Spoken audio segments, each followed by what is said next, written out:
बिस्मिल्लाहिर्रहमानिर्रहीम। अल्लाह के फजल व करम से मैं बिल्कुल बेगुनाह हूँ और ये मैं बात कर रहा हूँ अल्लाह ताला को हाजिर नाज़िर करके, और मुझे अपनी अदलिया पर भरोसा है।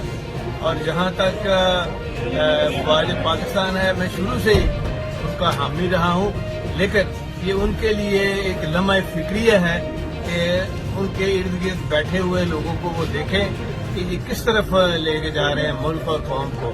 और मैं ये समझता हूँ और मेरा मैसेज है तमाम पीटीआई के लोगों को कि अल्लाह के फजल करम से आप सच पे हैं, हक पे हैं, पाकिस्तान के लिए खड़े हैं, तो आप स्ट्रांग रहें। आपने बिल्कुल पीछे नहीं हटना, तकड़े हो जाएं बस इंशाअल्लाह ताला, और बाकी नतीजा अल्लाह के हाथ में है, उसके नबी के हाथ में है। पीटीआई कारकुनों को पैगाम देता हूँ, पीछे नहीं हटना, तगड़े हो जाओ, आप हक पर हो। जुनैद इलाही की पेशी के मौके पर गुफ्तगू।